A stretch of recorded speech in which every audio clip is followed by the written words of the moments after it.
सर्वस्वरूपे सर्वेशे सर्वशक्ति समन्विते भयेभ्यस्त्राहि no देवी दुर्गे देवी नमोऽस्तुते।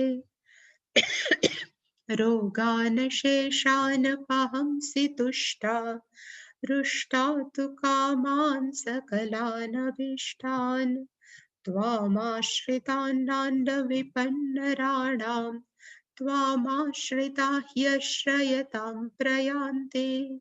सर्वबाधा प्रशमनम् त्रैलोक्यस्याखिलेश्वरी एवमेव त्वया कार्यम् अस्मद्वैरिविनाशनम् सर्वस्वरूपे सर्वेशे सर्वशक्तिसमन्विते भयेभ्यस्त्राहि नो देवी दुर्गे देवी नमोऽस्तुते।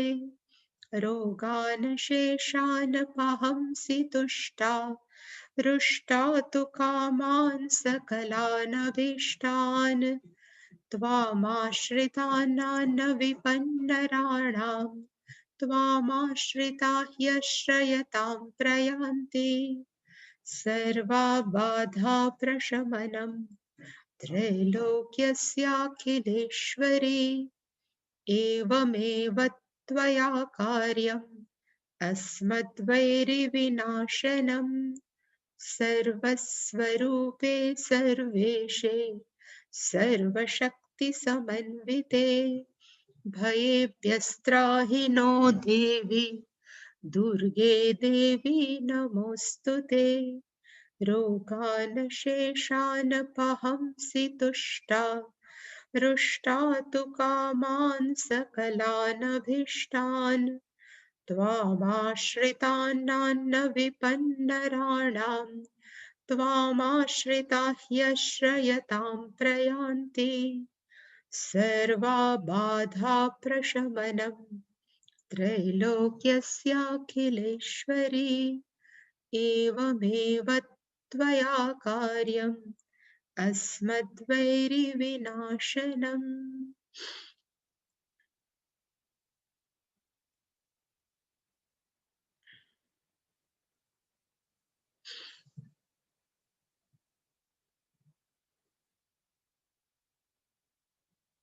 त्रिविधं नरकस्येदं द्वारं नाशनमात्मनः कामः क्रोधस्तथा लोभः तस्मादेतत्त्रयं त्यजेत्। एतैर्विमुक्तः कौन्तेय तमोद्वारे स्त्रिभिर्नरः आचरत्यात्मनः श्रेयः ततो याति परां गतिम्। यः शास्त्रविधिमुत्सृज्य वर्तते कामकारतः न स सिद्धिमवाप्नोति न सुखं न परां गतिम्। तस्माच्छास्त्रं प्रमाणन्ते कार्याकार्यव्यवस्थितौ ज्ञात्वा शास्त्रविधानोक्तं कर्म कर्तुमिहार्हसि।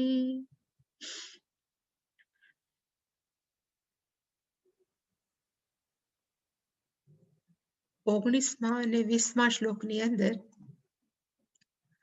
ભગવાને આસુરી સંપત્તિ વાળા લોકોનું શું થાય છે આ જન્મમાં અને ઇવન આફ્ટર ધીસ બર્થ. અને ભગવાને કીધું કે ક્ષિપામિ અશુભાનામ આસુરીષુ એવ યોનિષુ, એટલે કે એવા પ્રાણીઓની યોનિ કે જ્યાં એક ક્રૂર કર્મ કર્યા જ કરે એવી યોનિમાં ધકેલું છું અને એવી યોનિ પ્રાપ્ત કરીને જન્મની એક પછી એક બીજા બર્થની અંદર પણ તે મામ અપ્રાપ્ય, એ તો પછી પશુ યોની છે એટલે મને પ્રાપ્ત ન જ કરી શકે, શાસ્ત્રને એ ફોલો ન કરી શકે, તો પછી એનું શું થાય તો કે એનાથી પણ અધમામ ગતિમ યાંતિ, એનાથી પણ એ અધમ ગતિને પ્રાપ્ત કરે છે. આટલું કીધા પછી ભગવાને 21મા શ્લોકમાં એવું કીધું કે આસુરી સંપતનું વર્ણન બહુ કર્યું. ઘણી બધી આસુરી સંપત કીધી, પણ એ બધી જ આસુરી સંપત છે એ 3 નેગેટિવ ગુણની અંદર સમાઈ જાય છે, એની અંદર અંતર્ભવતી. અને એ 3 કયા કયા છે? એટલે 21મા શ્લોકમાં ભગવાને કીધું કામઃ, ક્રોધઃ તથા લોભઃ. કામ છે એટલે કે ઈચ્છાઓ છે, ઈચ્છા ફૂલફિલ ન થાય તો ક્રોધ છે, અને ઈચ્છા પૂરી થઈ જાય તો લોભ છે. આ 3 છે એ ખરેખર કેના દ્વાર છે? તો કે ઇદમ નરકસ્ય દ્વારમ.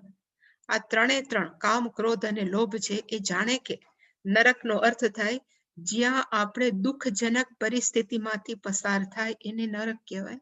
વૈતરણી નરક જાત જાતના છે એવા નરક નહીં. એટલે કે દ્વાર છે, અને માણસ પોતાનો જ આત્મનઃ નાશન, અને જાણે કે પોતાનો જ માણસ શું કરી રહ્યો છે કે નાશ. અહીંયા નાશનો અર્થ મરી જવું નહીં, પણ અમૂલ્ય મનુષ્ય જીવન મળ્યું છે જેને આપણે યોગ્ય રીતે ન વાપરીએ તો એને નાશ કહેવાય. એ ફિગરેટિવ સ્પીચ છે. એમાં ભગવાને કીધું કે માણસનું શું થાય છે? તો કે નાશ થાય. તો આનું ફળ શું? એટલે કે આમાંથી માણસોએ શું તારણ કાઢવું જોઈએ? એટલે કે 22મા શ્લોકમાં જે આપણે કીધું હતું કે ઐતૈહિ વિમુક્તઃ. ઐતૈહિ એટલે કયા? તો કે ત્રિભિઃ. 3 આપણે જોયા, કામઃ, ક્રોધઃ, લોભઃ, એને કહેવાય ત્રિભિઃ, 3 વડે. એ 3 કેવા છે? તો કે તમોદ્વારૈહિ. તમોદ્વારૈનો અર્થ થાય જે તમસના દ્વાર છે, તામસિક ગુણોનો જે દ્વાર છે એમાંથી વિમુક્ત, એમાંથી જે નરઃ, જે મનુષ્ય છે એ છૂટી જાય છે, અને એનું શું થાય છે? તો કે આત્મનઃ શ્રેયઃ આચરતિ. એ વ્યક્તિ છે એ પોતાનું કલ્યાણ થાય એવું જીવન જીવે છે, અને એવું જીવન જીવવાથી એ વ્યક્તિને શું થાય છે? તો કે તતઃ પરામ ગતિમ યાતિ. કામ, ક્રોધ, લોભ, મોહ. કામ, ક્રોધ અને લોભ એ 3 છોડી દે, અને પછી શ્રેય, પોતાનું શ્રેય છે એ જીવનમાં આચરે તો એ વ્યક્તિનું શું થાય? તો કે શ્રેષ્ઠ ગતિ. શ્રેષ્ઠ ગતિને શંકરાચાર્યજી 2 રીતે લે છે. આફ્ટર ડેથ, સ્વર્ગની પ્રાપ્તિ, અને જો સંપૂર્ણપણે ચિત્ત શુદ્ધિ હોય તો મોક્ષસ્ય પ્રાપ્તિ. બંનેને પરામ ગતિ છે. કારણ કે સ્વર્ગમાં આપણે બોલીએ છીએ સ્વર્ગ સારું નથી, પણ સ્વર્ગમાં પ્રાપ્ત કરવા માટે પણ અમુક પ્રકારનું ક્વોલિફિકેશન જોઈએ જ, એના વગર ન થઈ શકે. એટલે કે ભગવાને 22મા શ્લોકમાં એ કીધું, અને આપણે એ પછીનું ભાષ્યમ છે એ જોતા હતા, 23મા શ્લોક પહેલાનું.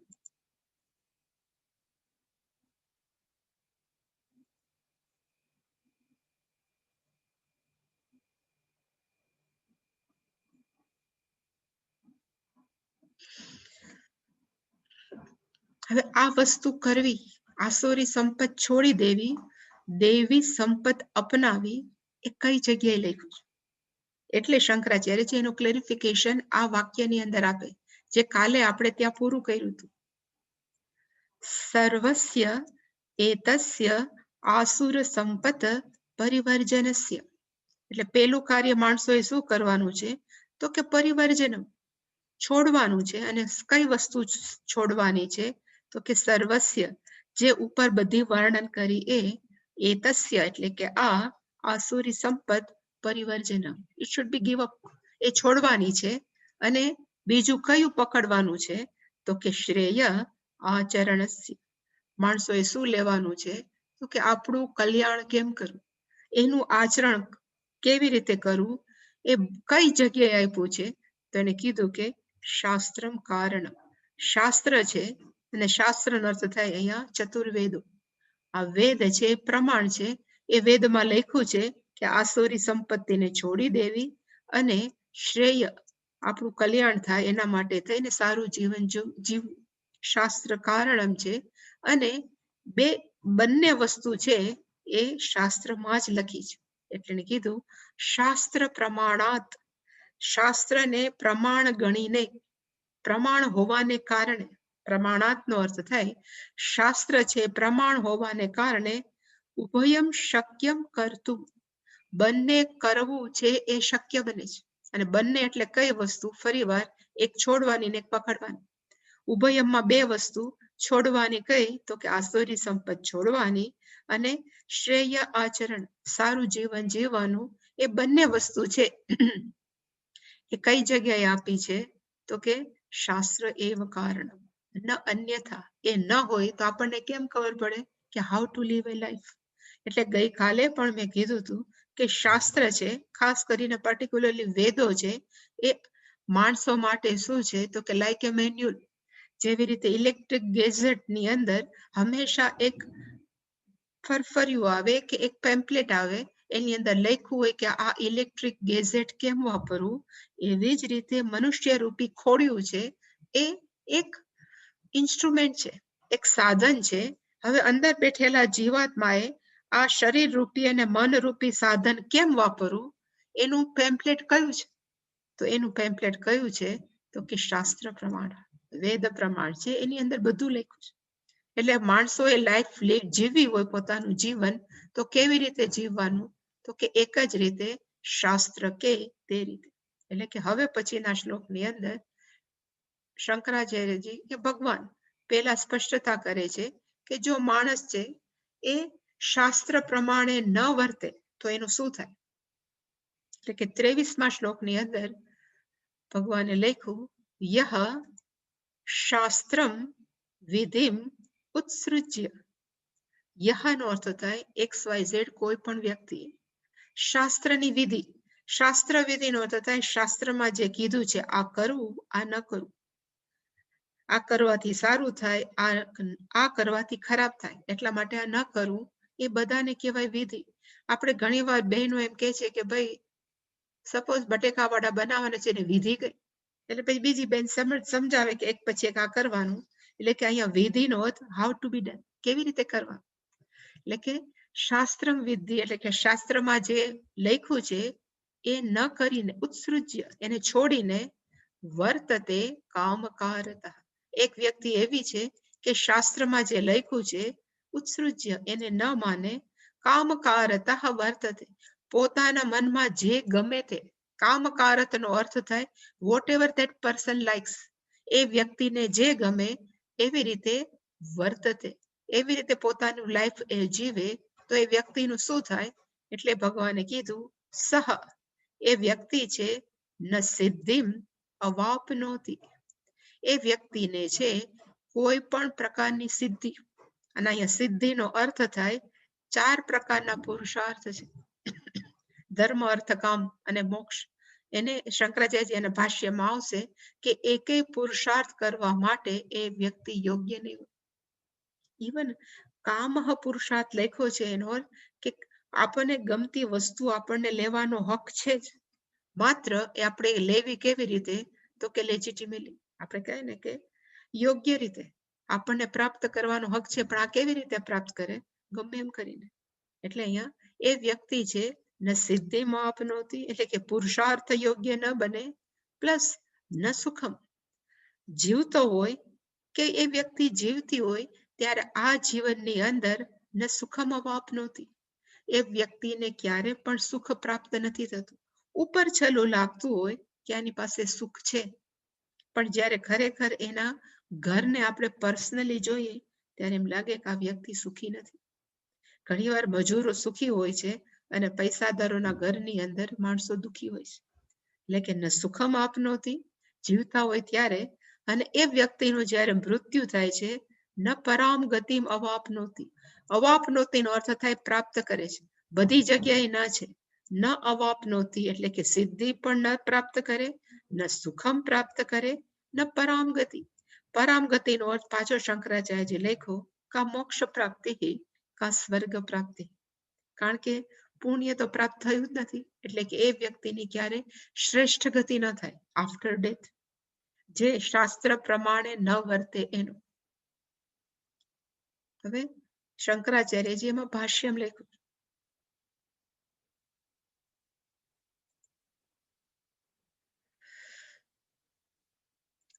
યહનો અર્થ થાય કોઈ પણ વ્યક્તિ જીવનની અંદર XYZ આપણે કહીએ ને, કોઈ પણ વ્યક્તિ શાસ્ત્રમ વિધિમ, શાસ્ત્ર વિધિ એટલે શું, એટલે શંકરાચાર્યજી એનું એક્સપ્લેનેશન આપ્યું.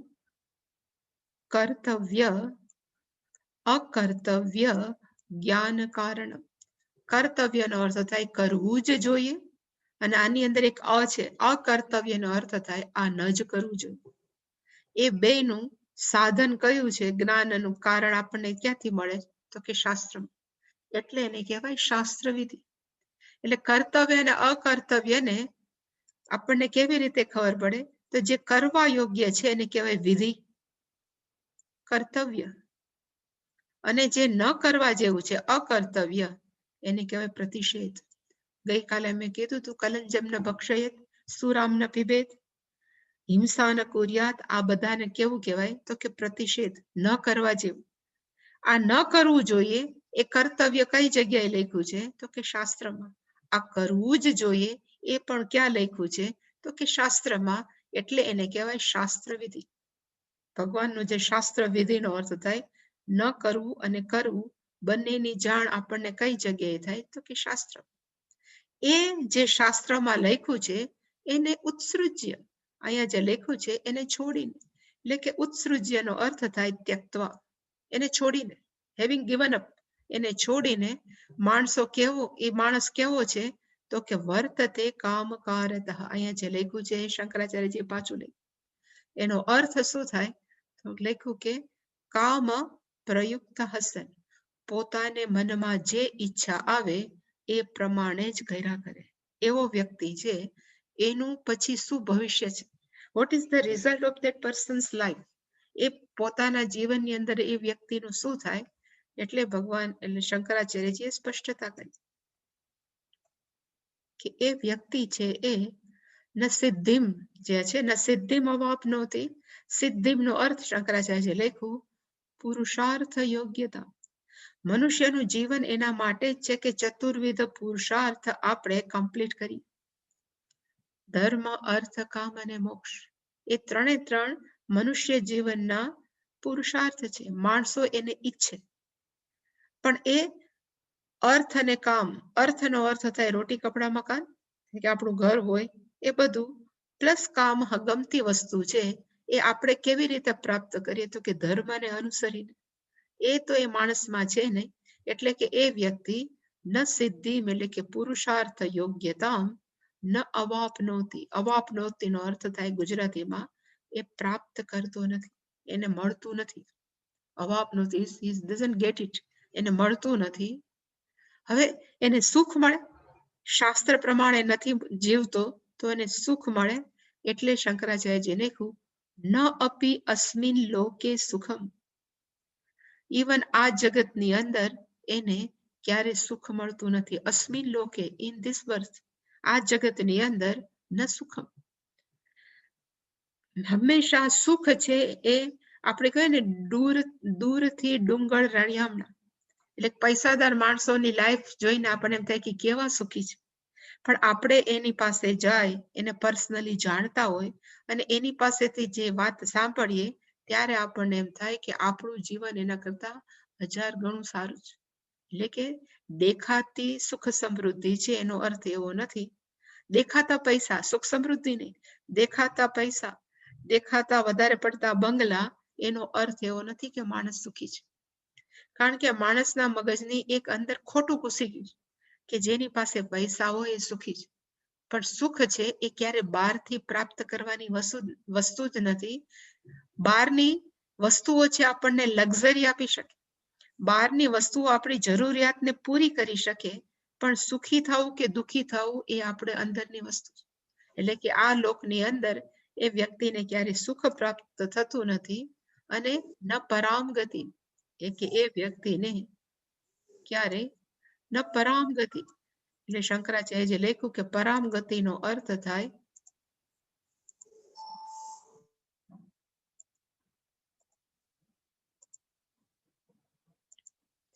પ્રકૃષ્ટામ. પ્રકૃષ્ટામનો અર્થ થાય સ્વર્ગમ મોક્ષમ વા.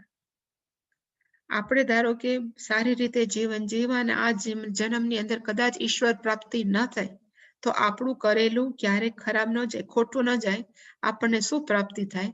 તો કે સ્વર્ગમ પ્રાપ્તિ, જે 6ઠા અધ્યાયમાં આવે છે, ઉષિત્વા શાશ્વતી સમાહ. ત્યાં માણસને પછી યોગ ભ્રષ્ટો જાય તે, એટલે કે હંમેશા એ સ્વર્ગમાં પ્રાપ્તિ થાય ને ફરી પાછું આવીને આપણે જ્યાંથી મૂક્યું હોય ત્યાંથી આપણું ફરી પાછું એ યાત્રા ચાલુ કરી, યોગ ભ્રષ્ટા. અને મોક્ષમ, કે વ્યક્તિને ક્યારે પણ મોક્ષ નથી મળતો. તો આનો અર્થ શું થયો? કે જે શાસ્ત્ર પ્રમાણે જીવે એનું આ જીવન પણ સારું થાય, અને જે શાસ્ત્ર પ્રમાણે જીવે એનું મર્યા પછીનું પણ જીવન સારું થાય, અને જે શાસ્ત્ર પ્રમાણે જીવે એનું આ જીવન પણ સારું ન થાય અને મર્યા પછી પણ સારું ન થાય. તો એનાથી સાબિત શું થયું? તો કે એનાથી સાબિત થયું કે માણસોએ લાઈફ જીવી તો કેવી રીતે જીવી? તો કે શાસ્ત્ર પ્રમાણે. એટલે છેલ્લો 24મો શ્લોક છે એને ભગવાને કીધું તસ્માત. હું હંમેશા કહું કે શાસ્ત્રમાં જયારે તસ્માત આવે એનો અર્થ થાય ઇંગ્લિશમાં કે કહેવાય ને કે મેથ્સની ભાષામાં ધેરફોર. આખી રાઇડર હોય પછી આપણે જે સાબિત કરીએ આમ છે ધેરફોર. એક અન્વય ને વ્યતિરેક છે.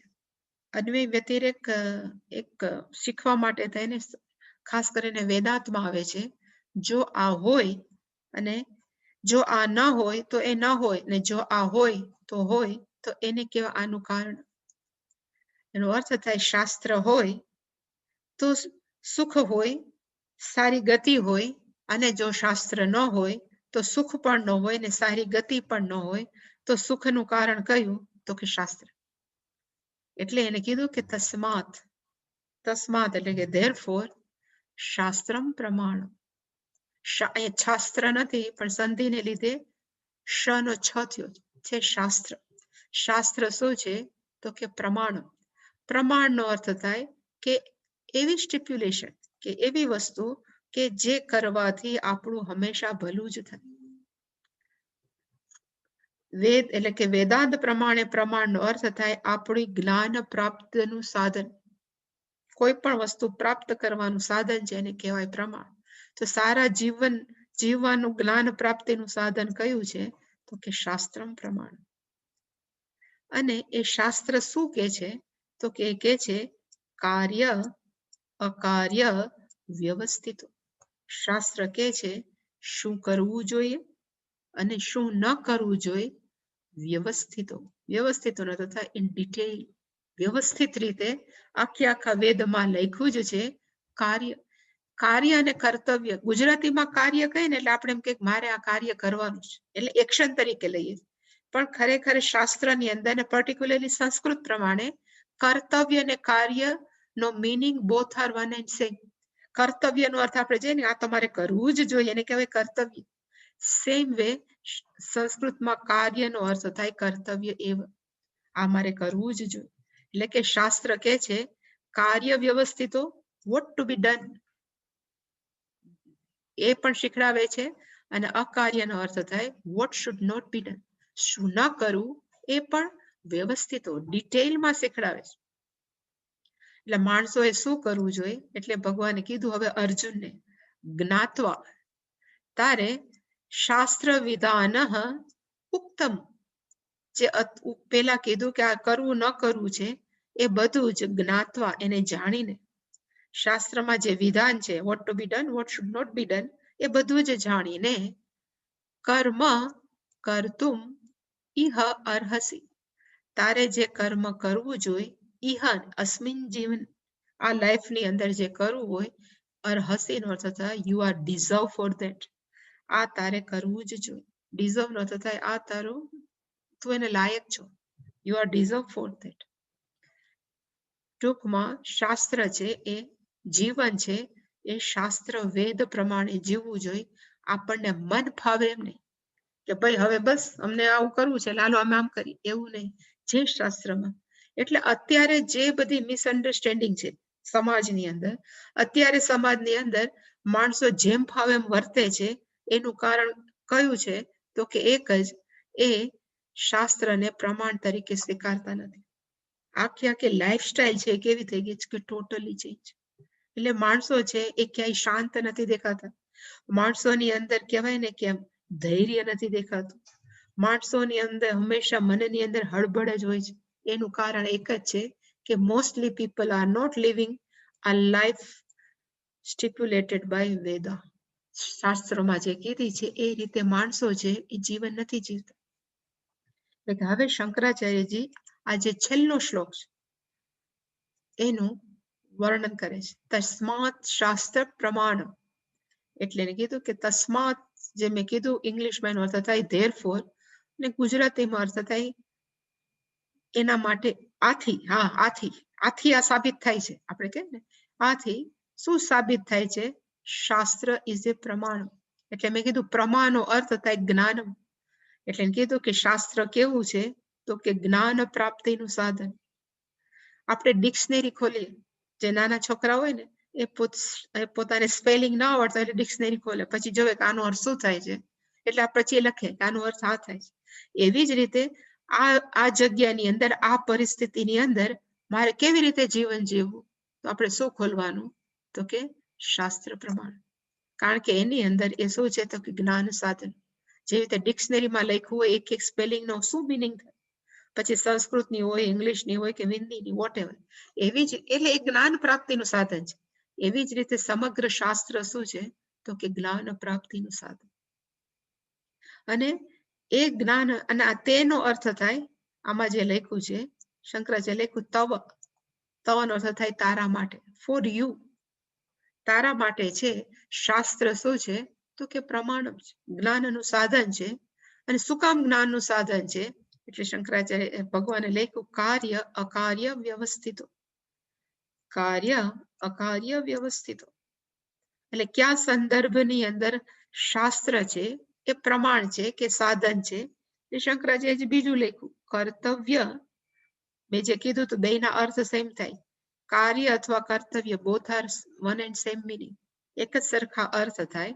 તો કે કાર્યનો અર્થ થાય કર્તવ્ય અને અકાર્યનો અર્થ થાય અકર્તવ્ય. શું કરવું જોઈએ, શું ન કરવું જોઈએ? વ્યવસ્થાયામ, એની વ્યવસ્થાની અંદર, વિથ રેફરન્સ ટુ ધેટ સ્ટિપ્યુલેશન, એની વ્યવસ્થાની બાબતની અંદર લખ્યું છે ક્યાં? તો કે શાસ્ત્ર. એટલા માટે શાસ્ત્ર છે એને માણસોએ ફોલો કરવું જોઈએ કે એનું અનુસરણ કરવું. અતઃ ધેરફોર, પાછું શાસ્ત્ર પ્રમાણ છે એને માટે થઈને જ્ઞાત્વા, ને શંકરાચાર્ય લખ્યું બુદ્ધવા, એને જાણીને, એને સમજીને, શાસ્ત્રમાં જે કરવાનું ન કરવાનું એને જાણીને શું કરવું જોઈએ? તો કે શાસ્ત્ર વિધાન ઉક્તમ. શાસ્ત્રમાં જે લખાણ છે શું કરવું ન કરવું, વિધાન ઉક્તમ. એટલે શંકરાચાર્ય જે લખ્યું આખું કે vote is the meaning of શાસ્ત્ર વિધાન. એટલે પહેલી વખત એને લખ્યું કે વિધિ. વિધિનો અર્થ થાય કેમ કરવું, એનું વિધિ. પહેલી વાર ઘરમાં કોઈના લગ્ન થયા હોય અને પછી નવી પુત્ર વધુ આવે એટલે સાસુનું કામ શું હોય કે એને વિધિ શીખડાવે કે આપણા ઘરની અંદર કેમ રહેવાનું. પછી વહુ ન રહે એટલે પછી જે મહાભારત થાય. પણ એ શું કામ છે? તો કે મોટે ભાગે વહુ આવે એટલે એને વિધિ કરાવે કે ભાઈ આપણે આમ સ્ટાઇલથી રહીએ છીએ તો આ ફોલો કરો, એને કહેવાય વિધિ. એવી જ વિધિ આપણા શાસ્ત્રમાં છે કે ઉઠીએ ને આપણે સૂઈએ ત્યાં સુધી કેવી લાઈફસ્ટાઈલ જીવવાની. એટલે કે વિધિનો અર્થ થાય વિધાનમ શાસ્ત્રેણ. આ વિધાન છે કોના દ્વારા આપ્યું છે? તો કે શાસ્ત્ર દ્વારા. શાસ્ત્ર વડે આ વિધિ આપવામાં આવી છે કે how to live a life. એટલે કે વિધાન, શાસ્ત્રેણ વિધાનમ નો અર્થ થાય શાસ્ત્ર વિધાનમ કુર્યાત અથવા શાસ્ત્ર વિધાનમ ન કુર્યાત. બેમાંથી એક આવી શકે. કા શાસ્ત્રમાં છે એ કરો અથવા શાસ્ત્રમાં લખ્યું છે એટલે ન કરો. એટલે લખ્યું કે વિધાનનો અર્થ શું થાય? તો કે શાસ્ત્ર વિધાનમ કુર્યાત, એ કરવું જોઈએ, અથવા ન કુર્યાત, શાસ્ત્રમાં જે લખ્યું છે કે આ ન કરવું જોઈએ એ નહીં કરવાનું. એને કહેવાય કાર્ય અકાર્ય. અકાર્યનો અર્થ થાય ન કુર્યાત અને કાર્યનો અર્થ થાય કુર્યાત. અને શું? તો કે શાસ્ત્રમાં લખ્યું છે. ઇતિ એવમ લક્ષણમ. આ શું છે? તો કે આ પ્રકારનું લક્ષણ છે કેનું? તો કે શાસ્ત્રનું. તેન ઉક્તમ, એમાં જે પણ શાસ્ત્ર દ્વારા કહેવાનું છે એમાંથી આપણે આપણો સ્લોટ ગોતવાનો કે ભાઈ હું આ પરિસ્થિતિમાં છું, આ રીતે લાઈફ, ગૃહસ્થ છું તો how to live a life. હું વાનપ્રસ્થ છું તો how to live a life. સંન્યાસી છું તો કેમ જીવવું જોઈએ કે બ્રહ્મચારી છું. એટલે શંકરાચાર્ય લખ્યું સ્વકર્મ. બધાયનું લખ્યું છે તો પછી પોતાનું કર્મ કયું છે એ પણ શાસ્ત્રમાં હોય. એ જે સ્વકર્મ છે યત જે પણ લખેલું છે એ તત કર્તુમ અર્હસી. તારે શું કરવું જોઈએ તો કે એ પ્રમાણે જ કર્મ કરવું જોઈએ. કર્તુમ ઇહ અર્હસી.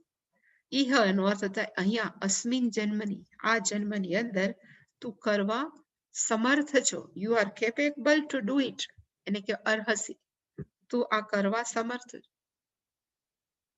અને ખરેખર આ દ્વારા ભગવાન શું કહેવા માંગે છે તો કે ઇહનો અર્થ થાય ઇતિ, આ પ્રમાણે કર્મ અધિકાર. માણસનો કેમાં અધિકાર છે? અધિકારનો અર્થ થાય કેમાં રાઈટ છે, શું કરવું જોઈએ તો કે કર્મ અધિકાર છે એ ભૂમિ પ્રદર્શનાર્થમ, એ બતાવવા માટે કે કઈ આપણે ક્યાં શંકરાચાર્ય ભૂમિ લખી અને કઈ પ્રકારની ભૂમિ તો કે હું બ્રહ્મચારી ભૂમિકા નિભાવું છું તો એમાં મારો કર્મ અધિકાર કયો. હું ગૃહસ્થ ભૂમિકા નિભાવું છું તો એમાં મારો કર્મ અધિકાર કયો. હું વાનપ્રસ્થ નિભાવું છું તો મારો અધિકાર કયો.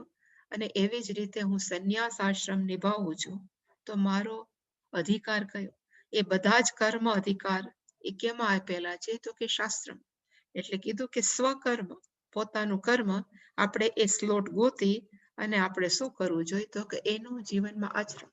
જો જીવનમાં આચરણ કરીએ તો માણસનું શું થશે તો કે ઇહમપી સુખમાપ્નોતિ પરામતિ, બંને જગ્યાએ માણસોનું શું થશે તો કે કલ્યાણ થશે. એટલે કે ટૂંકમાં 16મા અધ્યાયની અંદર એક જ ભગવાને કાર્ય કર્યું. અને કયું કાર્ય તો કે માણસોએ કેવું જીવન જીવવું જોઈએ અને કેવું જીવન ન જીવવું જોઈએ.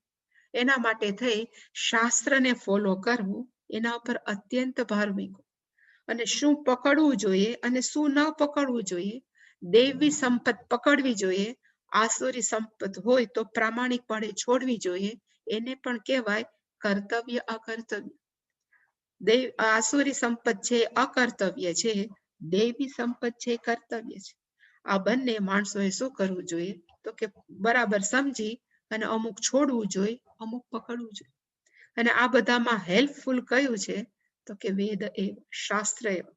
અને આપણે કોઈક તરત દલીલ કરે, કદાચ પૂરો થશે તો અમને સંસ્કૃત નથી આવડતું.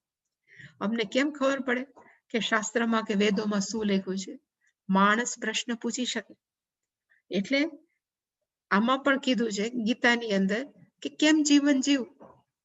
અને ધારો કે ન ખબર પડે તો એવા કેટલાય આચાર્ય છે, એવા કેટલાય પંડિતો છે કે બ્રાહ્મણો છે જેને ખરેખર ખબર છે કે વેદોની અંદર કેમ લખ્યું છે. જો એ પ્રમાણે આપણે જીવીએ તો કલ્યાણ છે એ નિશ્ચિત છે.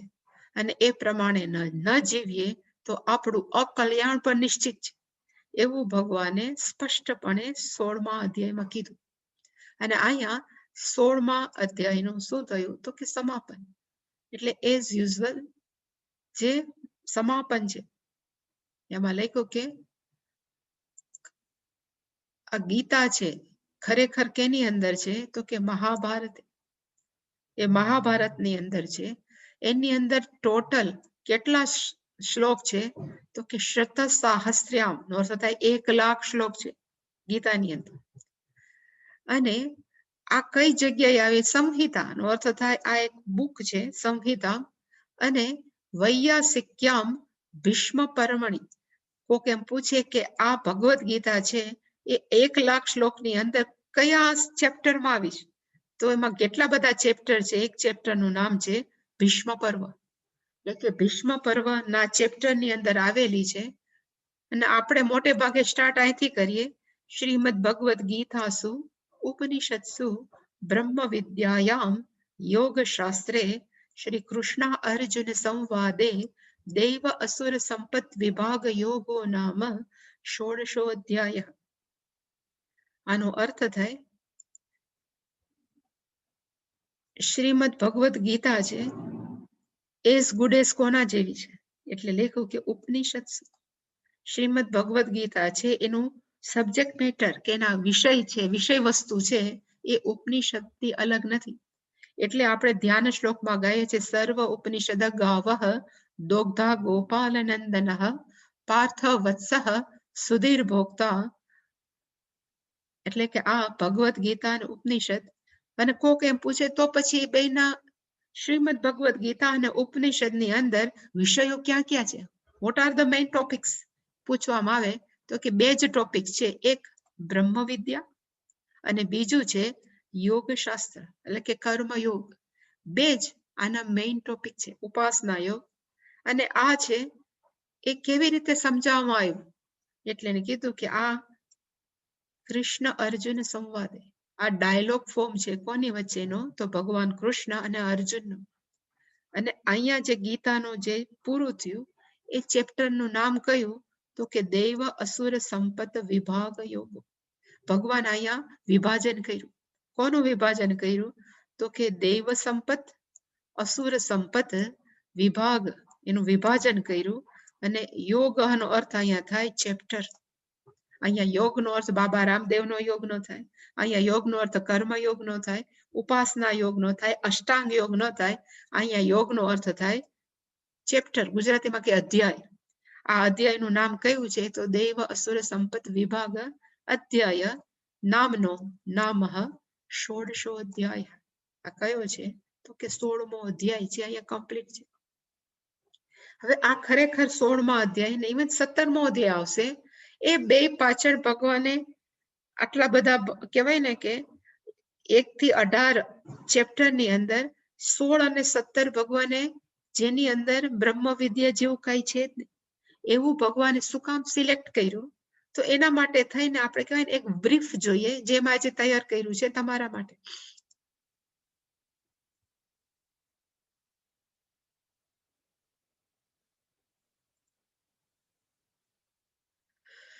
અહીંયા મેં લખ્યું છે સમરી ઓફ 16th ચેપ્ટર, 16મા અધ્યાયનો ઉપસંહાર.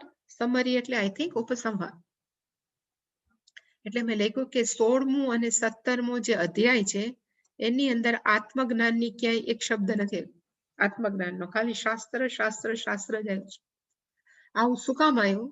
એનું કારણ છે કે કૃષ્ણ ભગવાન ને મનમાં એમ થયું કે આત્મજ્ઞાન ત્યારે જ ઉપયોગી છે જો માણસ છે એના માટે યોગ્ય હોય, પ્રિપેર્ડ પર્સન. નો ઇંગ્લિશમાં કહેવાય યોગ્ય, કે આપણે કહીએ સાધન ચતુષ્ટય યોગ્ય અધિકારી.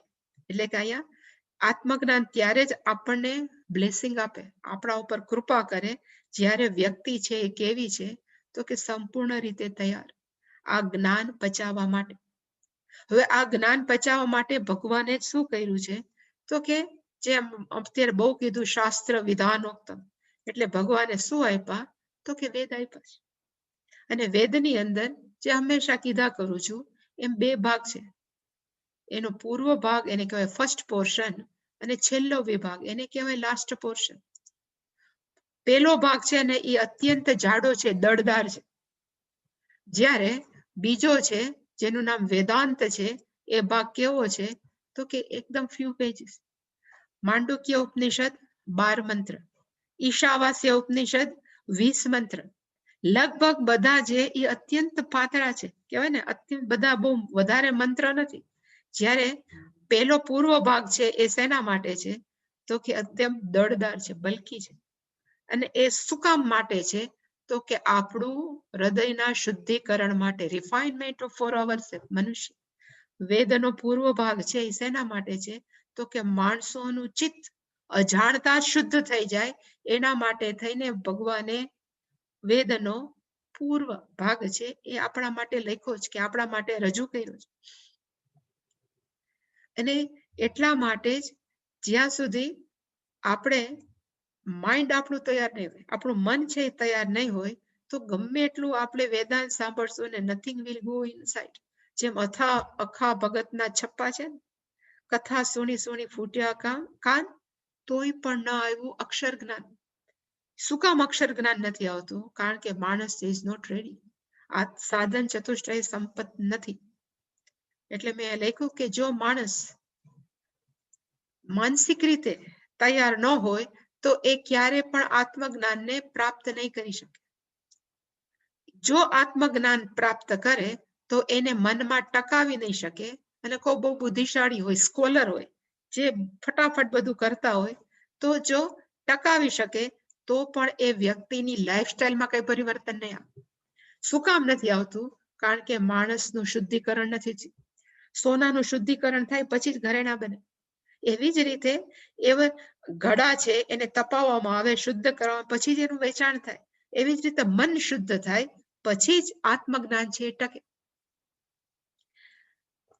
અને મેં એક્ઝામ્પલ આપ્યું છે કે અમે તો હવે તો ખેતરો વચ્ચે રહી છે, અહીંયા આશ્રમ છે ખેતરો વચ્ચે છે. ઉનાળો આવશે એટલે બધા જ ખેડૂતો છે એ ખેતરને કહેવાય ને ટ્રેક્ટર ફેરવી ફેરવીને, રોટાવેટર જાતના નામ આપીને આખા ખેતરને ધમરોળી નાખે. એને કહેવાય ને બધી જ માટીને એકદમ સરખી મિક્સ કરે, પછી એની અંદર એક ખાતર પૂરે. ઇવન વાવતા પહેલા એ લોકો ખાતરની પૂરણી કરે અને પછી વરસાદ આવે પછી એ અંદર બી નાખે. આટલું બધું એ શું કામ કરે છે? એટલા માટે કે સારામાં સારો પાક ઉત્પન્ન થાય. એવી જ રીતે આ શરીર રૂપી ખેતર છે, એ મનરૂપી ખેતર છે. એ મનરૂપી ખેતરની અંદર જો મનને આપણે કે શરીરને આપણે હેલ્ધી નહીં રાખીએ, હેલ્ધી એટલે શારીરિક રીતે હું નથી કહેતી, પણ લાગણીની દ્રષ્ટિએ હેલ્ધી ન હોય, તો આપણું મન છે એની અંદર ગમે એટલું આપણે વાવીએ, આત્મજ્ઞાન રૂપી બીજ વાવીએ, એ બીજના અંકુર ફૂટે એ પહેલા જ બળી જાય. કારણ કે હજી એક ખેતર કેવું છે તો કે તૈયાર નથી. તો એક ખેતરને તૈયાર કરવું હોય, મનુષ્યના ખેતરને તૈયાર કરવું હોય, તો એની અંદર કઈ પ્રકારે આપણે આપણા શરીરને ને મનને રિફાઇન નો અર્થ થાય શુદ્ધ કરી શકીએ. એટલે બ્રીફલી આ મેં લખ્યું છે 4 પ્રકારે આપણે આપણા શરીરને ને મનને શુદ્ધિકરણ કરી શકીએ. એક, મનુષ્યની દ્રષ્ટિએ આપણે પેલા મનુષ્ય છે કેવું આપણું સારી ભગવાને તક આપી છે, એને આપણે એ દ્રષ્ટિએ આપણે શુદ્ધ કરી શકીએ.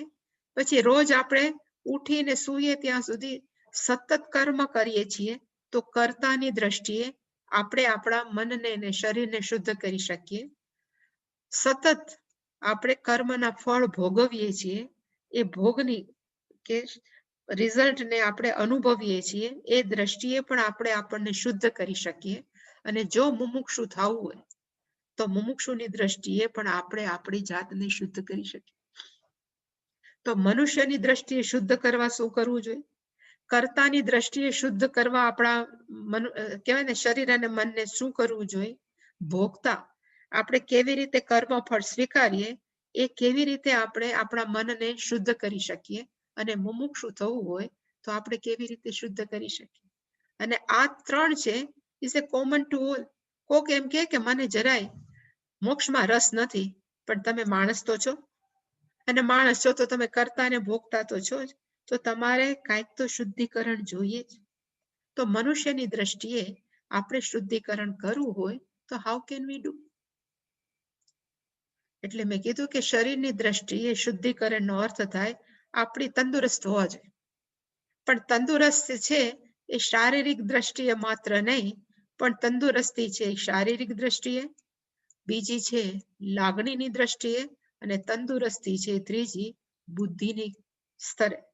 3 સ્તરે આપણે કેવા હોવા જોઈએ તો કે હેલ્ધી.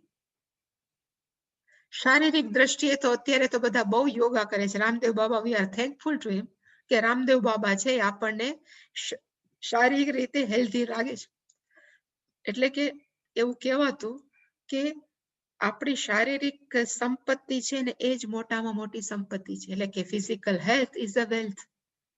એ ધ્યાનમાં રાખીને જે આપણે બધું કરીએ છીએ ઇઝ ધ બેસ્ટ. એમાં કઈ જવાની જરૂર નથી, આપણને ખબર જ. આપણે ઇવન આપ્યાયંતુ મમ અંગાની એવા કેટલાય દશા શાંતિ મંત્રોમાં છે જેની અંદર આપણે માગીએ છીએ કે અમારા શારીરિક અંગો છે એ સ્વસ્થ રહે. ઘણા વ્યક્તિઓ છે એને અવોઇડ કરે કે ડાયાબિટીસ છે ને જવા દો ને, નથી માપવું. કોક એમ કે બીપી છે જવા દો ને, નથી માપવું. એવું નહીં. આપણું શારીરિક રીતે કેવા હોવા જોઈએ તો સક્ષમ, તંદુરસ્ત હોવા જોઈએ. પણ બીજી અગત્યની વસ્તુ કઈ છે તો કે લાગણીની દ્રષ્ટિએ આપણે કેવા હોવા જોઈએ તો કે તંદુરસ્ત. આપણું મન કેવું હોવું જોઈએ તો કે શાંત હોવું જોઈએ. આપણું મન કેવું હોય છે એટ પીસ. આપણે કહે ને ગમે એટલું તો થાય, પણ આપણા મનની અંદર એ ક્યારેય શાંતિ છે ન જવી જોઈએ. અને જો મન માંદું હોય, આપણે કહેવાય કે જો આપણું શરીર માંદું હોય ને તરત આપણે ડોક્ટર પાસે જઈને બતાવીએ કે ભાઈ અમને આ તકલીફ છે. પણ એવું જયારે મન માંદું હોય, આપણે દુઃખી હોય કે ડિસ્ટર્બ હોય, ત્યારે ક્યારે પણ આપણે કોઈને આપણું શેર નથી કરતા. શું કામ શેર નથી કરતા? આપણને એમ લાગે આવું થોડું કહેવાય, આવું થોડું કહેવાય. પણ વધારે મહત્વનું કયું છે તો કે લાગણીની દ્રષ્ટિએ છે. ને એવું લખ્યું છે કે જે અશાંત છે એની મનની અંદર હંમેશા મન કેવું હોય તો કે ભારે જ હોય, ડિસ્ટર્બ જ હોય. હવે એવા ડિસ્ટર્બ મન સાથે કોઈ શાસ્ત્રને સાંભળે તો એ ટકે નથી ઉતર. એટલે માણસો ક્યારે એમ કે હું તો બહુ સાંભળું છું, બહુ સાંભળું, પણ શું કામ નથી થતું? કારણ કે આ ત્રણે દ્રષ્ટિએ આપણે કેવા છીએ તો કે હેલ્ધી નથી.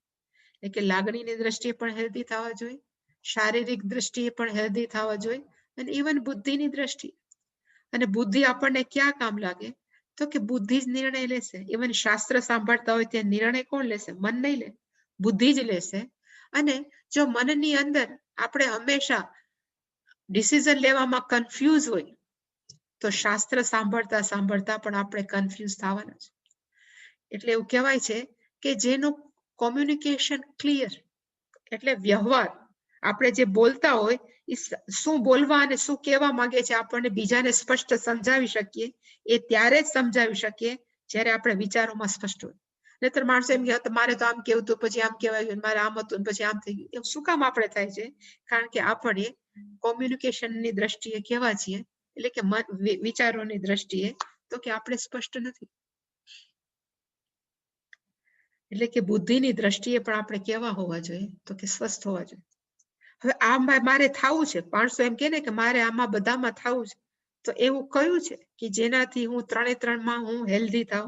એટલે મેં જસ્ટ બ્રીફલી લખ્યું છે કે પતંજલિ ઋષિનો અષ્ટાંગ યોગ જે માણસ જીવનમાં આચરે એ શારીરિક રીતે, માનસિક રીતે, બૌદ્ધિક રીતે માણસ કેવો થાય તો કે હેલ્ધી રહે, તંદુરસ્ત રહે. કારણ કે યમ નિયમ છે એ આપણને મનોદ્રષ્ટિએ હેલ્ધી બનાવે, આસન ને પ્રાણાયામ છે શારીરિક, અને ધારણા ધ્યાન ખાસ કરીને ધારણા છે, અને પ્રત્યાહાર છે એ બુદ્ધિની દ્રષ્ટિએ, અને પછી મન શાંત થાય. પછીનું મેં લખ્યું છે કે એઝ એ કરતા આપણે રોજબરોજના કેટલાય કામો કર્યા કરીએ છીએ, તો એની અંદર પણ આપણે શુદ્ધ થવું છે, તંદુરસ્ત રહેવું છે. તો આપણે શું કરીએ તો આપણે એઝ એ કરતા સ્વસ્થ રહી શકીએ કે શુદ્ધ થઈ શકીએ? એટલે મેં લખ્યું છે કે આપણે ત્રણ પ્રકારે કામ કરીએ છીએ, શરીરથી કરીએ, વાણીથી કરીએ અને મનથી કરીએ. શરીરથી જ્યારે આપણે કોઈ પણ કામ કરતા હોય તો એની અંદર પણ મિકેનિકલ કામ ન કરવું જોઈએ, મિકેનિકલ યંત્રવત. માણસો છે અમુક કામ યંત્રવત કર્યા કરતા, અને પછી જે મન આવે કરે. એટલે અહીંયા લખ્યું છે કે ધારો કે કૂતરો છે ને ભસવાનું મન થાય તો વિચારે કે અંધારું થઈ ગયું છે, માણસો સૂતા હશે, ભસાય કે નહીં? ભસે જ, કારણ કે એનું કામ છે ભસવાનું.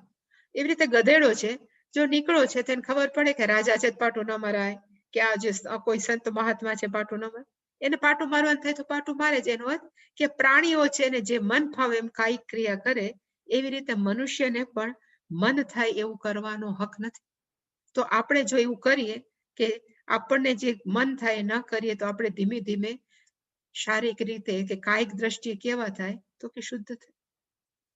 આપણને ક્રોધ આવે ને આપણને એમ થાય કે સામેવાળાને હું મારવા માંડું, ઈચ્છા થાય છતાં પણ આપણે પકડી રાખીએ, તો આપણે શારીરિક દ્રષ્ટિએ કેવા થયા તો કે થોડાક શુદ્ધ થયા.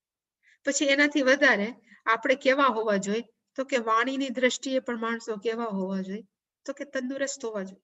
અને માણસ ક્યારે તંદુરસ્ત થઈ શકે તો આ મેં તો એક મંત્ર લખ્યો છે, દશમા એટલે કહેવાય ને દશ શાંતિ મંત્રનો, કે જે હું એ જ બોલું જે મનમાં હોય, અને મન છે વાચી સ્થિતા, એટલે કે મનમાં હોય એ જ વાણીમાં હોય, અને વાણીમાં હોય એ જ મનમાં હોય.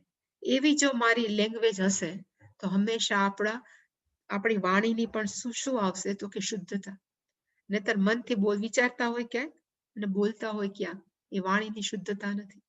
એ શુદ્ધ કરવા માટે જે વિચારવું એ જ બોલવું, અને એ જ બોલવું જે વિચારીએ, એને કહેવાય એ વાણીની દ્રષ્ટિએ આપણે શું કરીએ છીએ તો કે શુદ્ધ કરીએ છીએ આપણી વાણીને, આપણી જીભને. અને છેલ્લે મનની અંદર ધારો કે આપણા ઘણા મિકેનિકલ સેમ આપણે યંત્રવત વિચારતા પણ હોય છે, એ આપણે ધીમે ધીમે એને શું આપવી જોઈએ તો કે યોગ્ય ડિરેક્શન. ખોટે ખોટું વિચારવાની જરૂર નથી, થોટલેસ થવાની પણ જરૂર નથી ને ખોટું વિચારવાની પણ જરૂર નથી. એટલે માણસો એમ કે આ બધું બોલવું બહુ સહેલું છે, પણ કરવું કેમ? એટલે એક જ પેલામાં અષ્ટાંગ યોગ મદદરૂપ હતો, આમાં મદદરૂપ કયો છે તો કે કર્મયોગ. જે ખરેખર મોટામાં મોટી જીવનમાં સાધના હોય ને તો શ્રવણ મનન નિધિધ્યાસન નથી, એ તો સહેલી જ અહીંયા બેસીને સાંભળી લેવું. It is very easy.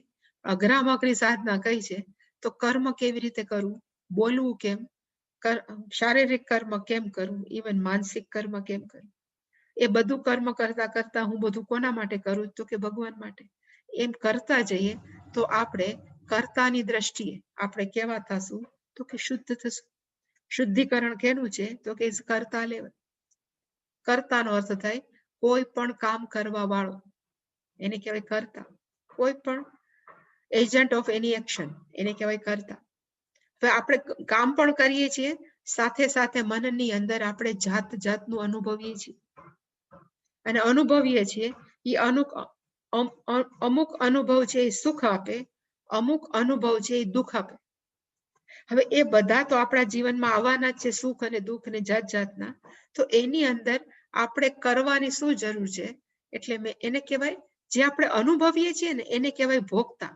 આપણે મોસ્ટલી ભોગતા કોને કહેવાય? ખાતા હોય એને ભોગતા કહે, કે આ બહુ મજા કરે છે એને ભોગતા કહે. પણ શાસ્ત્રની દ્રષ્ટિએ ભોગતાનો અર્થ થાય what we experience in our mind, એને કહેવાય ભોગતા. અને એ જ્યારે મનમાં ભોગવતા હોય ત્યારે કોક આપણને ગાળ આપે, કોક આપણા વખાણ કરે, અને મન એમાં વળી પાછું સુખી થાય, દુઃખી થાય. એમાં આપણે મનને મજબૂત કેમ કરવું? એટલા માટે થઈ અને આમાં 3 કહેવાય ને ટિપ્સ છે કે આપણે ભોગતાની દ્રષ્ટિએ આપણા માઇન્ડને, મનને છે કેમ શુદ્ધ કરી શકીએ. કર્તાપણામાં આપણે કર્મેન્દ્રિયોને શુદ્ધિકરણ છે, ભોગતાપણાની અંદર આપણા મનનું શુદ્ધિકરણ છે. તો કેમ શુદ્ધ કરી શકીએ? એટલે પેલું મેં લખ્યું છે કે આપણે ડાપણ, ગુજરાતીમાં એને કહેવાય ડાપણ, અને એમાં ડાપણની અંદર આપણે આપણા મનને સતત શું સજેશન આપી શકીએ કે ભવિષ્યનું, ઇવન આ મોમેન્ટ છે કે આ ક્ષણ છે, એના પછીના ક્ષણે શું થવાનું છે વી ડોન્ટ નો. આખા જિંદગીમાં આ લાઈફ કેવી છે તો કે અનપ્રેડિક્ટેબલ. ભવિષ્યમાં કે આવતીકાલે શું થવાનું છે વી ડોન્ટ નો. અને એ આપણા હાથમાં પણ નથી, ઇટ ઇઝ અનકન્ટ્રોલેબલ. શું થવાનું છે આપણા કંટ્રોલમાં પણ નથી, અને શું થવાનું છે આપણને ખબર પણ નથી. એ બધી સિચ્યુએશન કેવી કહેવાય? તેને કહેવાય ચોઇસલેસ સિચ્યુએશન. નથિંગ ઇઝ, આપણે એમાં ચોઇસ જ નથી. આપણને ઘરડું ન થવું હોય છતાં ભગવાન આપણને ઘરડા બનાવે છે. એટલે મેં લખ્યું કે ઘરડું ન થવું તો આપણે ઘરડા બનીએ. છોકરાઓનું વર્તન આપણને ન ગમતું હોય, પણ છોકરાઓ આપણા મોટા થાય એટલે આપણને ન ગમે એવું વર્તન જ કરતા હોય. એ બધી પરિસ્થિતિ કેવી છે તો કે આપણા હાથમાં નથી. તો એમાં આપણે દુઃખી થયા કરવાની જિંદગીભર. એટલે ભગવાને બીજા અધ્યાયમાં કીધું હતું, તસ્માદ અપરિહાર્યેથે નત્વમ શોચિતુમ અર્હસી. બીજા અધ્યાયમાં ભગવાને કીધું, જે આપણા હાથમાં નથી એના માટે થઈને દુઃખી થવાની જરૂર નથી. કોઈ પણ વસ્તુ ક્યારે પણ આપણા હાથમાં નથી.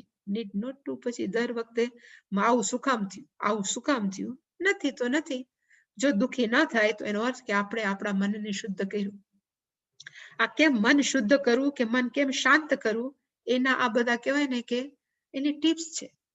પછી બીજું કે આપણા મનને આપણે શું કરી શકીએ તો કે મજબૂત બનાવી શકીએ. We can strengthen hour mind. આપણા મનને આપણે મજબૂત કરી શકીએ. અને કેવી રીતે? તો એક છે ઓટો સજેશન. સતત આપણે મનને એક સજેશન આપતા રહે કે nothing in our hand, nothing in our hand. Even Krishna ભગવાનના હાથમાં નહોતું, ઇવન રામ ભગવાનના હાથમાં નહોતું, તો હુ વી આર. તો પછી દર વખતે દુઃખી થવાની શું જરૂર? એ સજેશન આપવાનું.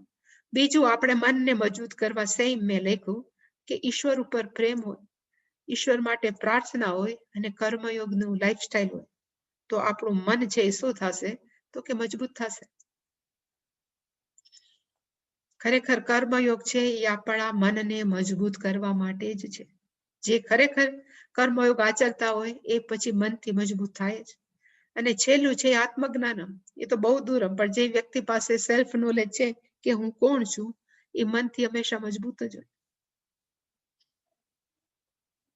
અને ત્રીજી મેં લખ્યું છે કે ત્રીજું છે કે માણસ કેવો હોવો જોઈએ, જે કદાચ ઈશ્વરનો ભક્ત નથી કે જે ગીતા ક્યારે વાંચી નથી, એ વ્યક્તિ પણ કહી શકે છે કે માણસના જીવનમાં બે જ વસ્તુ આવે, કા સારા અનુભવ કા ખરાબ અનુભવ. સારા અનુભવ છે એ પણ આપણને કંઈક શીખવે છે, અને ખરાબ અનુભવ છે આપણને વધારે શીખવે છે. પછી મને આવો ખરાબ અનુભવ શું થયો, એના કરતા રોદણા રોવા કરતા let we learn from that. આપણે જો એમાંથી શીખી જાય તો આપણું મન શું થાય, મજબૂત થાય. પછી લેટ ધેમ ગો. પછી એવા વિચારને આપણે મનમાંથી કાઢી નાખીએ. એમ જેમ જેમ આપણે કરતા જાય એમ એમ આપણું મન શું થાય, તો કે મજબૂત થતું જાય. કયા દ્રષ્ટિએ, તો કે કોઈ પણ જીવનમાં આવતી ગમતી અણગમતી પરિસ્થિતિનો સામનો કરવા માટે. મજબૂત થવું એટલે એને કઈ બીજું બુસ્ટ ખાવાની મજબૂત કરવાની જરૂર નથી. બુસ્ટનો કોઈ પણ પરિસ્થિતિની અંદર એ કેવું રહે, તો કે એકદમ સ્વસ્થ. અને આમાં હેલ્પફુલ કયું, પહેલામાં મેં લખ્યું હતું અષ્ટાંગ યોગ, બીજામાં કર્મયોગ, ઈશ્વરાર્પણ બુદ્ધિ, અને આમાં મેં લખ્યું કે પ્રસાદ બુદ્ધિ. જે પણ મારા જીવનમાં ઘટે છે, it is a gift from Lord. એ ભગવાનની એક પ્રસાદી જ છે. પછી એ કોઈના ઘરના સદસ્યનું મૃત્યુ હોય કે કોઈના ઘરના સદસ્યનું મેરેજ હોય, કોઈ પણ ગમતી ન ગમતી બધી જ ઘટનાઓ છે એ ભગવાનની પ્રસાદી છે. અને જો હું ભગવાનને ઈશ્વર તરીકે સ્વીકારતો કે સ્વીકારતી હોઉં, તો મારે અમુક મને ગમે છે અને અમુક નથી ગમતું એવું કરવાનું મને હક નથી. Everything is acceptable. બધું જ મને સ્વીકાર્ય છે. જો આવું આપણે મનને તૈયાર કરશું તો આપણું મન છે એ ભોગતાની દ્રષ્ટિએ પણ શું થશે, તો કે શુદ્ધ થશે. મન છે એ કર્તાની દ્રષ્ટિએ પણ શુદ્ધ થયું, મન છે એ ભોગતાની દ્રષ્ટિએ શુદ્ધ થયું. આટલું બધા જ મનુષ્યને કરવાની ફરજ છે. પણ એક ચોથી વેરાયટી છે કે જે એ માને છે કે અમે મુમુક્ષુ છીએ, મોક્તુમ ઈચ્છામી, એને કહેવાય મુમુક્ષુ. જે સંસારમાંથી કે સંસારને જાણવામાંથી છૂટવા માંગે છે, એને પોતાની લાઈફસ્ટાઈલ જીવવા માટે શું કરવું. એમાં પણ બે જ વસ્તુની જરૂર છે. એક મેં લખ્યું કે શ્રદ્ધા, ને બીજું છે આપણે સંગતિ લખ્યું છે, સંગત. એવા માણસોએ કોના ઉપર શ્રદ્ધા રાખવી અને કોની સાથે સંગતિ રાખવી, કોની સંગત કરવી, કોની સાથે રિલેશનશિપ રાખવી. એટલે કે 3 જ વસ્તુ છે. એક, શ્રદ્ધા અને સંગત કોની રાખવી, તો કે ઈશ્વર. શ્રદ્ધા અને સંગતિ કોની રાખવી, તો કે શાસ્ત્રની. અને શ્રદ્ધા અને સંગતિ કોની રાખવી, તો કે ગુરુની અથવા મહાત્માઓની. જો વ્યક્તિ આવી રીતે લાઈફ જીવે તો એના જીવનની અંદર આ જન્મ નહીં પણ આગલા જન્મની અંદર મોક્ષ મળી શકે. એટલે લખ્યું કે ઈશ્વર ઉપર શ્રદ્ધા એટલે શું, તો 18મા શ્લોકનો જ આ 18મા અધ્યાયનો જ આ શ્લોક છે. ભગવાન કહે છે મત ચિત્ત, તું જો તારું ચિત્ત મને આપી દે તો મત પ્રસાદાત, મારા ઉપર પ્રસાદાત, મારા કહેવાય ને પ્રસાદનો અર્થ થાય મારા આનંદ, મારા બ્લેસિંગને કારણે સર્વ દુર્ગાણી, દુનિયાની કોઈ પણ તકલીફ છે, તરિષ્યસી, યુ વિલ ક્રોસ ઓવર, તું તરી જઈશ. પણ ક્યારે, તો કે મત ચિત્ત, તારે મન ક્યાં રાખવું જોઈએ, તું મને આપ તો બધા જ. એ દુર્ગનો અર્થ થાય કોઈ પણ દુઃખભરી પરિસ્થિતિ છે એને તું શું કરીશ, તો કે તું ક્રોસ કરી જઈશ. એનો અર્થ કે શ્રદ્ધા કોના ઉપર હોવી જોઈએ. પછી માણસો એમ કે બધું સારું છે પણ આ વસ્તુ મને સમજાતી નથી, મારા જીવનમાં ભગવાન આવી ઘટના શું કામ ઘટાડે. એવું કરીને માણસો સામે માણસો શું કરે છે કે આક્રોશ. એને ખબર નથી બધી વ્યક્તિનું જીવન લખાયેલું હોય છે, ભગવાનનું કોઈ નથી. ભગવાન એમ થાય કે હાલો 50 વર્ષનું જીવન છે પણ હું 30 વર્ષે ટપકાવી દઉં, એવું ભગવાનના હાથમાં નથી. બધી જ વ્યક્તિઓ પોતાનું આયુષ્ય લખાવીને જ આવી, છતાં પણ કોક જાય તો આપણે ભગવાન ઉપર આક્રોશ કરીએ. પણ જો શ્રદ્ધા હોય તો માણસને તો મુમુક્ષુ થઈ શકે. એવી જ રીતે શાસ્ત્ર પ્રમાણ, શાસ્ત્ર છે એ કેવું છે, મેં પહેલા કીધું એ કે પ્રમાણ, લાઈફ કેમ જીવવી એના માટે શાસ્ત્ર જ પ્રમાણ છે. એટલે અહીંયા એક વિવેક ચૂડામણીનું વાક્ય છે, શાસ્ત્રેષુ ગુરુ વાક્યેષુ સત્ય બુદ્ધિ ઇતિ અવધારણા. શાસ્ત્ર જે કે છે અને ગુરુ જે શાસ્ત્રનું બોલે છે એ સાચું જ બોલે છે. એ જે આપણી ભાવના હોવી એને કહેવાય શ્રદ્ધા. અંધશ્રદ્ધાનો અર્થ નહીં. અહીંયા શ્રદ્ધાનો અર્થ એ જ કે શાસ્ત્રમાં જે કીધું છે એ સાચું જ છે, અને શાસ્ત્રમાં જે કીધું મને નથી આવડતું શાસ્ત્ર વાંચતા, તો ગુરુ જે બોલે છે એ શાસ્ત્ર પ્રમાણે જ બોલે છે, એ બંને સાચું છે. એ મનની ભાવના છે, એને કહેવાય શ્રદ્ધા. અને જ્યારે આપણે એ શાસ્ત્રને સમજશું તો એને કહેવાય ને કે આપણે શાસ્ત્રની સંગતિ રાખી, અને આપણે ગુરુ પાસે જઈને ભણશું તો ગુરુની સંગતિ. જો આવી રીતે માણસ લાઈફ જીવે તો માણસનું સંપૂર્ણ કલ્યાણ થઈ શકે. એટલે ભગવાને કીધું કે તત શ્રેય, છેલ્લો કયો હતો તસ્માત, એના પહેલાનો કે માણસનું શું થશે, તો કે આચરતી શ્રેય પરામ ગતિ. એ લોકો શું પ્રાપ્ત કરશે, તો કે પરામ ગતિ. આટલું માણસ લાઈફ સ્ટાઈલ જીવે. એટલે ભગવાને આ 16મા અધ્યાયની અંદર મહત્વ કોને આપ્યું, તો કે લાઈફ કેમ જીવવી. આત્મજ્ઞાન પ્રાપ્ત થયું, શ્રવણ મનન નિધિધ્યાસન આપણને ગોખાઈ ગયું છે, પણ લાઈફ કેમ જીવી.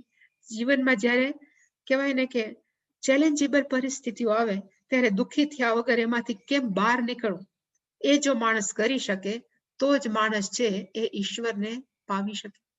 એના માટે થઈ how to live a life, એની ટૂંકમાં ભગવાને 16મા અધ્યાયમાં કીધું ને, હજી 17માં કે છે કે કેવી રીતે સત્વ, રજસ અને તમસ, એના બહુ સરસ શ્રદ્ધા કોને કહે ને બ્યુટીફુલી ભગવાને સમજાવ્યું છે.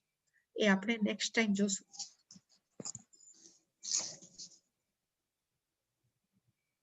ઓમ પૂર્ણમદઃ પૂર્ણમિદં પૂર્ણાત પૂર્ણમુદચ્યતે પૂર્ણસ્ય પૂર્ણમાદાય પૂર્ણમેવાવશિષ્યતે. ઓમ શાંતિ શાંતિ શાંતિ. હરિ ઓમ શ્રી ગુરુભ્યો નમઃ. હરિ ઓમ. કોઈને પ્રશ્ન?